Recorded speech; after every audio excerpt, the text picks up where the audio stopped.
세상을 바라보는 발칙한 시선, 발칙한 경제입니다. 오늘도 재밌는 경제 이야기 들려드리겠습니다. 상식주의자 권순우 기자입니다.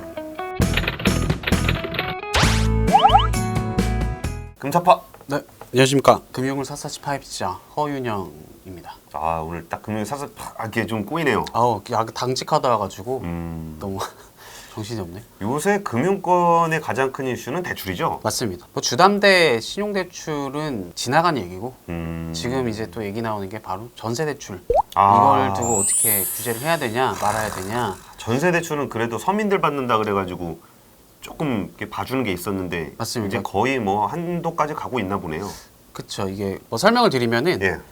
일단 올해 8월까지 가계대출 증가율이 전체 금융권 작년 말과 대비해서 5.8%가 늘었습니다. 그래서 예. 이게 왜 5.8%에 집중을 해야 되느냐? 올해 정부가 제시한 가계대출 증가율 목표치가 6%거든요. 0.2%포인트 남은 거네요. 맞습니다. 그래서 이대로라면은 사실상 연말 8월 기준이니까 4개월 동안 권순희 기자 말한 것처럼 0.2%로 묶어야 되는 이게 사실 어렵잖아요. 거의 어떻게 불가능하죠. 그쵸? 그러니까 대출이라는 것은 사실 경제 성장에 따라서 거의 같이 올라가는 건데 맞습니다. 이거를 그러니까 진짜 피치 못하게 뭔가 필요한 사람들이 대출을 받는 것만 하더라도 0.2%포인트는 훨씬 넘을 거니까요. 맞습니다. 그래서 최근 한 20년, 20개년 동안 이 전세 가계대출 증가율이 6% 이하로 묶였던 적이 한두 차례밖에 없을 정도로 어쨌든 이게 쉽지 않은 목표인데 예. 그러니까 오늘 얘기 드리고 싶은 거는 주택담보대출과 신용대출은 확실히 좀 정부가 강하게 규제를 하면서 좀 꺾인 상태입니다. 그래서 데이터를 보면은 그러니까 5.8% 증가했다고 했잖아요. 이 예. 5.8%에서 각 대출이 기여도를 살펴보면은 예. 주택담보대출이 마이너스 0.5%. 오, 마이너스 0.5%요? 네. 와, 주택담보대출이 원래는 비중은 제일 클 거 아니에요? 맞습니다. 근데 이제 이게 사실 가장 먼저 조인 게 이 주담대잖아요. 이거는 대출 규제뿐만 아니라 이제 부동산 시장 국토부와도 함께 조율하면서 그쵸. 네. 하다 보니까 이미 주담대 마이너스라는 거는 그냥 회수를 하고 있다라고 보시면 돼요. 그렇죠. 만기 돌아오는 것들이 연장이- 회수가 네네. 되는데 그 새로 나가는 것들은 안 나가고 있으니까 마이너스가 되는 거죠. 네. 예. 그리고 신용대출 등이 포함된 기타 대출 증가율 기여도가 올해 1.5%였거든요. 1.5%. 작년 같은 경우는 3.6%였어요. 그러니까 거의 뭐 신용대출도 사실상 꺾였다. 절반 이하로 꺾인 상태다. 근데 제일 대출 중에 사이즈가 큰 주담대가 마이너스 0.5고 그 다음에 큰 신용대출이 1.5인데 전체는 5.8이라 그런 거는 뭐 다른 대출이 많이 늘어났던 얘기네요. 그래서 전세 대출을 아. 규제를 해야 된다. 이게 정부가 제시한 목표치 6%에 맞추려면은 주담대 신용대출을 조이는 것만으로는 쉽지 않다. 근데 전세 대출도 조여야지 이 목표치를 맞출 수 있을 것이다라는 얘기가 나오면서 규제 얘기가 나오고 있는 거거든요. 그래서 사실 이 전세 대출 이 증가율을 한번 또 설명을 드리면은 예. 5대 은행 기준으로 지난 8월 말 기준 주담대 잔액이 493조 원으로 작년 말보다 4% 늘었어요. 4%. 주담대가. 네, 예. 주담대가 4% 늘었는데 같은 기간 전세 대출은 작년 말과 비교해서 14%.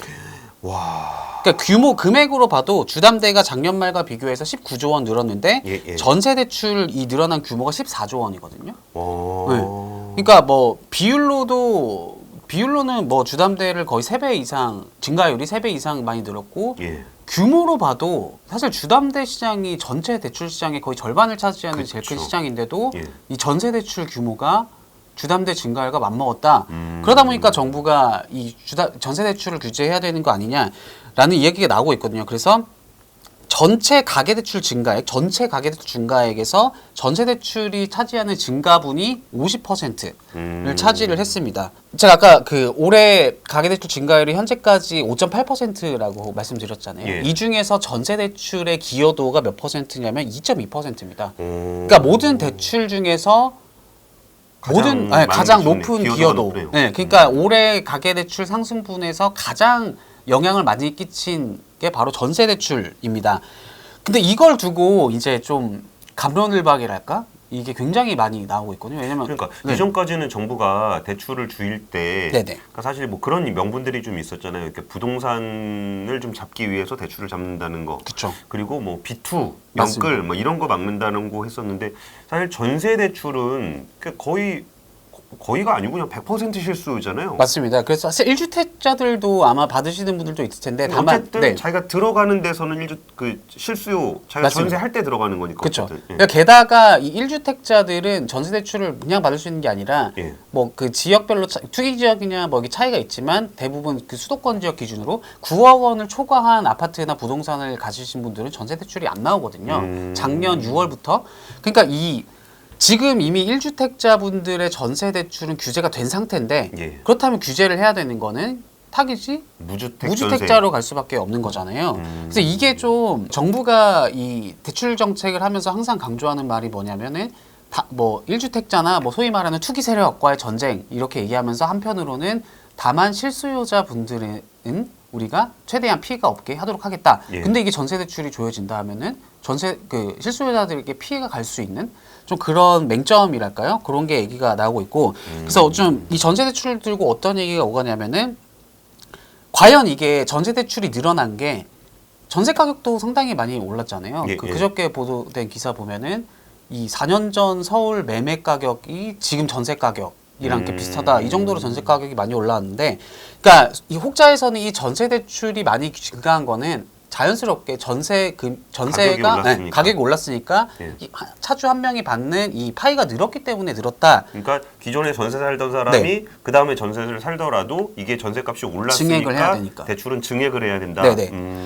근데 이게 그것만으로 설명하기에 이게 너무 많이 늘었다라는 얘기가 있는 거죠. 그래서 서영수 키움증권 은행 담당 애널리스트가 분석한 거 보면은 2015년 이후, 그러니까 5년 동안 전세대출 잔액이 40조 원에서 예. 올해 153조 원으로 285%가 와. 늘었다는 거예요. 그러니까 사실 진짜 많이 늘었네요. 근데 전세값 같은 경우는 올해만 치면은 한 10% 8월 전국 주택 전세값은 1년 전보다 11.28% 올랐고 예. 이제 수도권의 경우 주택 전세가 14%, 아파트 전세값은 17.77%. 예. 그러니까 전세 가격이 올라서 전세 대출이 늘어난 것도 맞는데 하지만 그 증가 추이를 보면은 아까 200 몇 퍼센트 넘게 늘었다는 것처럼 이것만으로는 설명을 할 수가 없다. 그래서 정부가 어떻게 의심을 하고 있냐면은 이 전세 대출을 받아놓고 더 많이 받는 거죠. 예를 들어서 제가 전세를 한 3억짜리 아파트가 들어가고 싶은데 전세 예. 대출을 4억을 받아서 나머지 1억이 남잖아요. 요 1억 원을 가지고 주식이나 뭐 비트코인 이런 걸 하는 거 아니냐?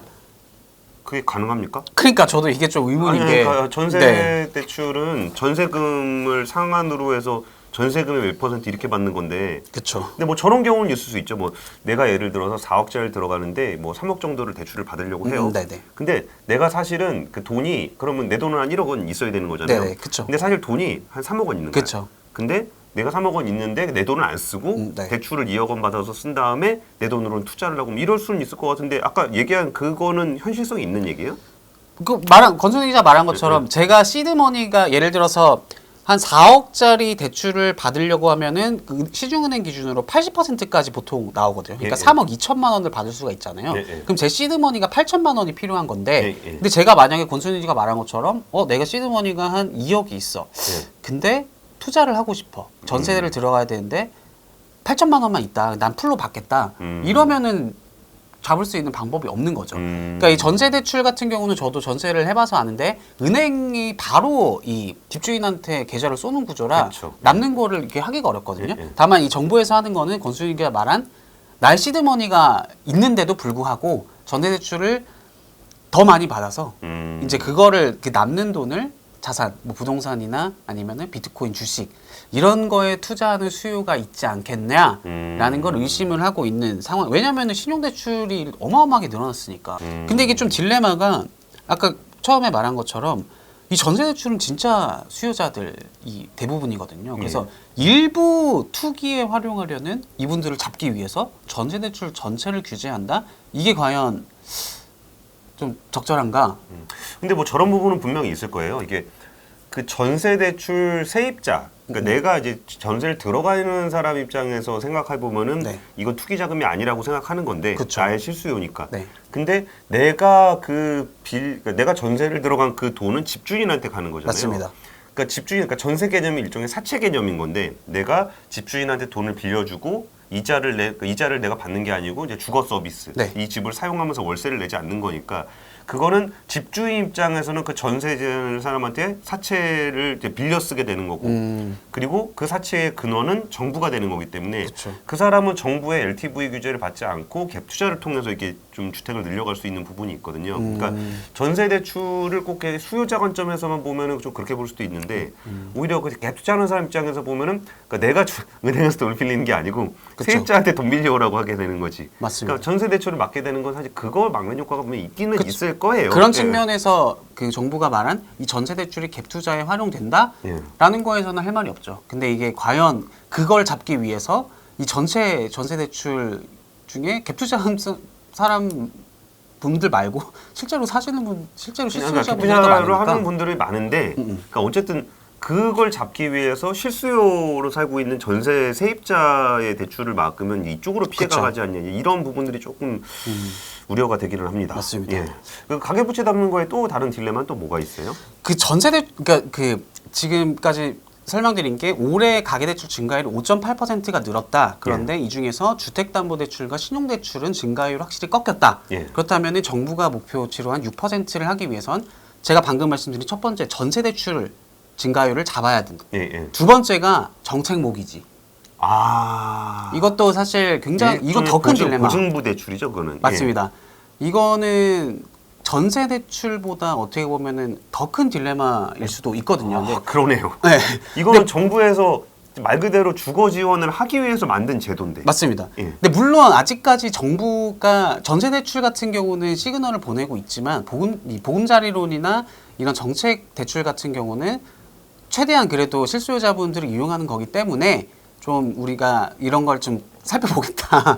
최대한 배려를 하겠다라는 입장이거든요. 근데 이게 사실 규제를 안 하겠다는 말은 그렇게 못을 박는 건 아니잖아요. 그러다 보니까 이 시장에서는 6%를 달성하려면은 전세 대출 그리고 두 번째 정책 모기지도 잡을 수밖에 없다. 그러면서 나오는 얘기가 그 대표적인 정책 모기지가 이 보금자리론이라는 정책 대출 상품이거든요. 이게 그 짧게 설명드리면 보금자리론은 무주택자분이 이 연소득 7천만 원 이하에 해당되는 차주한테 집값이 6억 원 이하의 아파트나 주택을 대상으로 해주는 고정금리로 내주는 그 정책 대출이거든요. 예, 그냥 일종의 그 공공기관, 뭐 주택금융공사 네. 같은 데가 보증을 보증서를 해주는 거죠. 네. 그럼 그 보증서를 대고 가서 은행에서 하면은 은행에서 대출을 해주니까 네. 보금자리론을 국가에서 주는 듯 보이지만 결국은 은행에서 받기 때문에 증가율의 은행에 일정 부분 들어가는 거죠. 주택담보대출에 들어가는 거죠. 네네. 예. 그래서 이 보금자리론은 그 일반 주담대는 LTV가 서울 같은 경우는 40%인데 예. 보금자리론은 최대한 70%까지 적용이 될 수가 있는 어. 상품이거든요.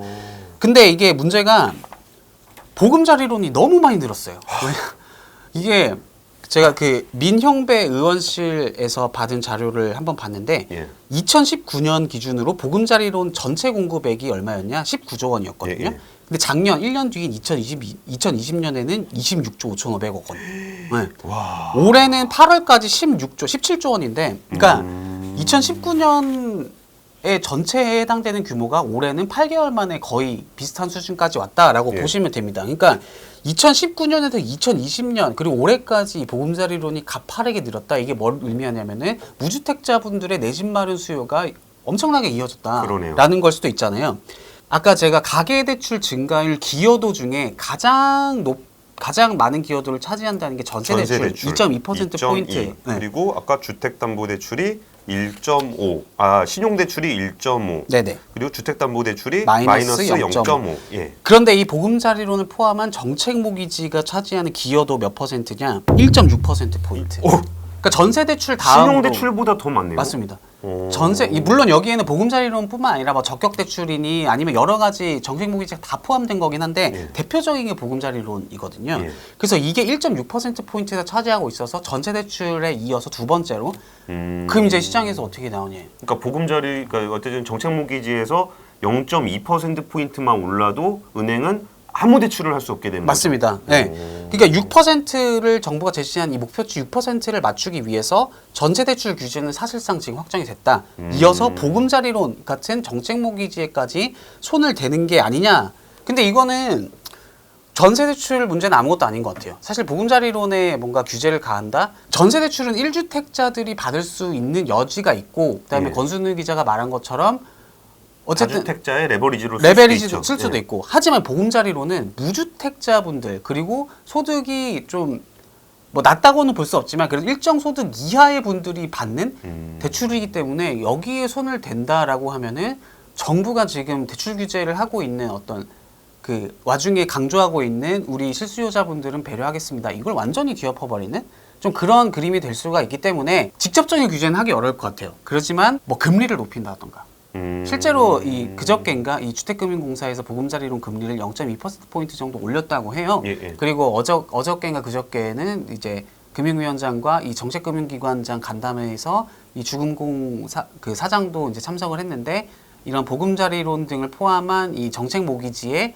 좀 자원 배분, 그러니까 공급 배분이랄까 이런 걸 한번 살펴보겠다. 그러니까 뭐 가만히 놔두지만은 않겠다라는 시그널을 주고 있는 상태거든요. 그래서 이게 또 정부 입장에서 딜레마인 게 전세대출이랑 정책모기지가 지금 가계대출 증가율의 대부분 거의 절반을 차지하고 있어서 두 개를 손을 대야 하는데 예, 예. 이 두 개를 손을 대자니 실수요자분들의 불만이 어마어마하게 커질 것 같고 그렇죠. 손을 안 대자니 6% 이거 달성 못할 것 같고 이게 좀 그 실제로 보금자리론이 지금 막히는 사례도 현장에서 나오고 있다고 하거든요. 실제 그 조선비즈의 기사에 따르면은 경기도 광주시에 있는 공공분양 A 아파트 이 단지에서 이제 시행사가 모든 시중은행으로부터 보금자리론과 관련해 집단대출을 내릴 수 없다라는 통보를 받았다고 합니다. 그러니까 이게 정부가 집단대출까지. 네. 예. 그러니까 정부가 은행에 직접적으로 규제를 하지 않더라도 이 총량 관리, 그러니까 가계대출 증가율을 전체를 묶는 이 규제를 하다 보면은 각 은행이 본인들이 이제 여력을 체크를 하게 되고 여러 대출 상품들이 있을 거 아니에요. 그 중에서 지금 신용대출 컷, 주담대 컷, 그리고 전세대출도 이미 국민은행 같은 경우도 한두 축소를 하고 있고 보금자리론도 이제 자체적으로 판단을 해서 뭐 전면적으로 막는다 이런 건 아니지만 이 지점별로 조절을 하고 있다는 거죠. 그러니까 0.2%포인트 남았는데 지금 10월, 11월, 12월 세 달이 남은 거잖아요. 맞습니다. 그러면 세 달 동안 0.1을 방어를 하려면 그냥 거의 웬만한 거는 다 안 해줘도 지금 얘기로는 정책 모기지 들어오는 수요만 그냥 해줘도 그쵸, 6을 넘어가 버리는 거잖아요. 네, 일부 증권사 애널리스트 분들은 사실 뭐 공식적으로 막 얘기하고 있진 않지만 6% 달성 이게 쉽지 않은 구조다. 그러니까 뭐 정부의 노력이 부족하고 뭐 주택 가격 수요가 너무 이런 게 아니라 이 우리나라 국내 금융사 은행의 이 대출 그 상품 이 사업 구조상 이거를 6%로 묶는 거는 조금 어렵지 않겠느냐. 좀 그런 얘기가 실제로 나오고 있는 상황입니다. 그러니까 은행이 뭐 돈 벌려고 하는 거라 그러면은 여기 아까 주택담보대출이나 신용대출 이쪽일 텐데 네. 이쪽은 분명하게 이제 은행들이 줄이고 있다는 모습들을 보여주고 있고 네. 오히려 전세대출이나 이제 정책금융상품 같은 경우는 은행에서 대출을 안 해주기가 좀 어려운 맞습니다. 그런 상품이라 여기가 오히려 기여도가 높아졌는데 그것만 해서도 이미 5.8.